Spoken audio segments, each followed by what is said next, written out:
तो हम मिश्र भिन्नों के जोड़ों के बारे में आज चर्चा करेंगे। मिश्र भिन्न, तो पहले तो बेटा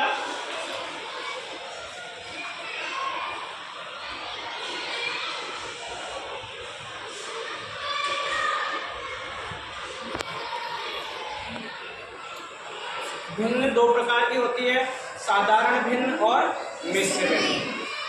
तो साधारण भिन्न के जोड़ हमने पहले कर लिए थे, कर लिए ना। अब हम करेंगे मिश्र भिन्न। मिश्र भिन्नों को जोड़ को करने के लिए सबसे पहले क्या करना होता है, हमें जो मिश्र भिन्न दी हुई होती है उसको साधारण भिन्न में बदलना होता है। क्या होता है, मिश्र भिन्न को साधारण भिन्न में बदलना होता है। जब तक हम उस मिश्र भिन्न को साधारण भिन्न में नहीं बदलेंगे तो मिश्र भिन्नों के जोड़ हम नहीं कर सकते। तो जैसे बेटा आपको मिश्र भिन्न दे दी 3/3 सही 4/5। ये क्या है, मिश्र भिन्न। क्या है, मिश्र भिन्न। 3 सही 4/5, ये बोलेंगे इसको 3 सही 4/5। अब इसको हल करने के लिए सबसे पहले हमें इसको साधारण भिन्न में बदलना होता है। अब साधारण भिन्न में बदलने के लिए हम क्या करते हैं, सर्वप्रथम ऊपर वाली संख्या को आपको पता है इसको हम क्या बोलते हैं, अंश, और नीचे वाली को हर। तो जो हर होता है उसको हमें इससे मल्टीप्लाई करना होता है या गुणा करना होता है।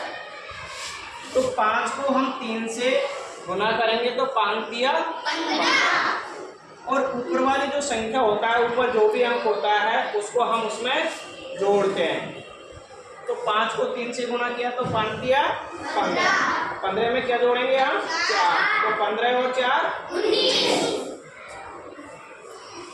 19। बटे का निशान है, बटा लगा दो। नीचे जो भी संख्या होती है उसको हम वैसे के वैसे लिख देनी होती है। जो नीचे जो हर होता है, हर की संख्या में कोई चेंज नहीं होता है, उसको हम वैसे के वैसे लिख देते हैं। तो 5 किया 15, 15 में 4 जोड़ा तो 19, 19/5। इस मिश्र भिन्न का साधारण भिन्न में हमने बदल दी। पहले मिश्र भिन्न थी ये, और इसका साधारण भिन्न में बदली तो क्या हो गया, 19/5। ऐसे हम मिश्र भिन्न को साधारण भिन्न में बदलते हैं। घटा होगा तब भी हमें मिश्र भिन्न को बदलना होगा। अगर हम भिन्नों के जोड़ करेंगे तब भी हमें मिश्र भिन्न को साधारण भिन्न में बदलना होगा। गुणा करेंगे तब भी मिश्र भिन्न को साधारण भिन्न में बदलते हैं। भाग होगा तब भी मिश्र भिन्न को साधारण भिन्न में बदलते हैं। जब तक हम मिश्र भिन्न को साधारण भिन्न में नहीं बदलेंगे तब तक हम मिश्र भिन्नों के जोड़ों को नहीं कर सकते। ना तो जोड़ कर सकते, ना घटा कर सकते, ना गुणा कर सकते, ना भाग कर सकते। तो सबसे पहले क्या करेंगे, उनको साधारण भिन्न में बदलना होता है। तो इसको हमने बदल दिया तो 19/5 आ गया। फिर मिश्र भिन्न को साधारण भिन्न में बदलने के बाद में क्या करते हैं,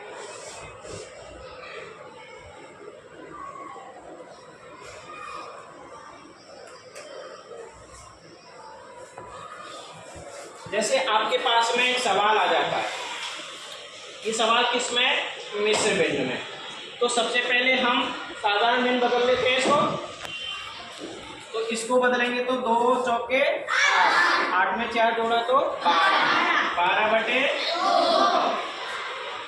हमने कहा नीचे वाली संख्या में हमें कोई भी परिवर्तन नहीं करना है, उस संख्या को वैसे वैसे उतार देनी है। यहाँ पर जिसका भी निशान हो उसको लगा देना। प्लस का निशान है, प्लस का निशान लगा देंगे, कोई परेशानी आता। फिर इसको जो काम हमने यहाँ किया वही काम इधर वाली में करेंगे। अगर इधर आगे भी और होती तो वही काम करते।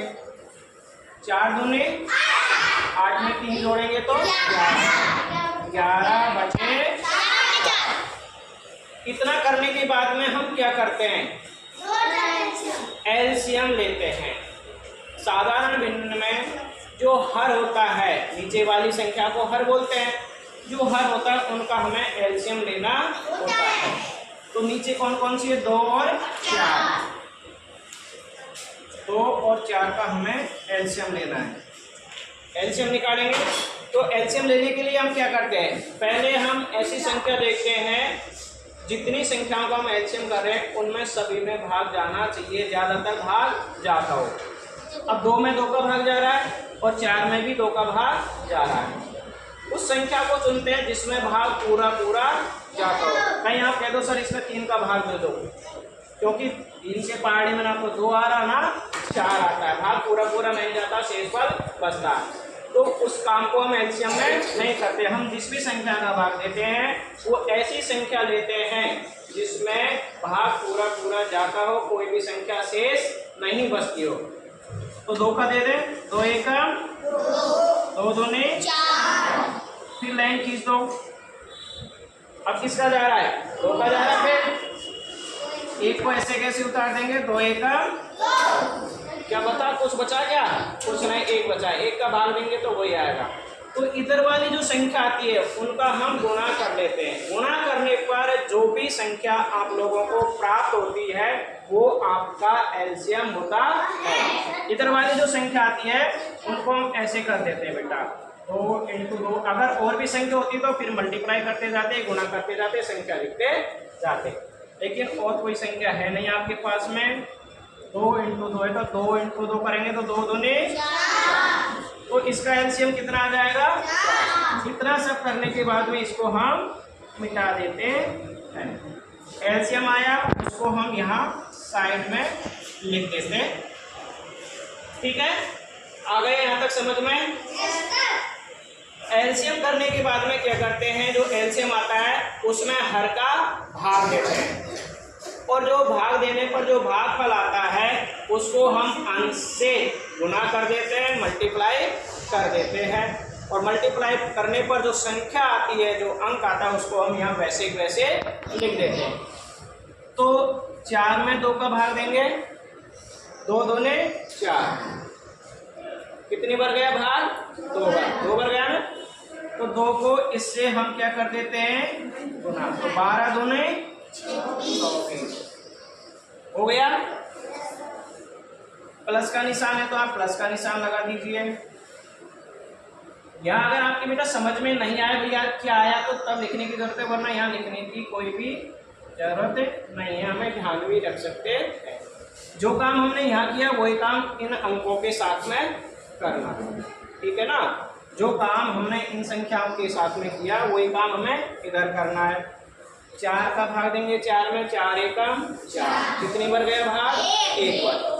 1 को किससे मल्टीप्लाई करेंगे? 11 से। 11 1 11 लिख दो, बराबर का निशान लगा दीजिए, क्योंकि यहाँ तक हो गया ना हमारा।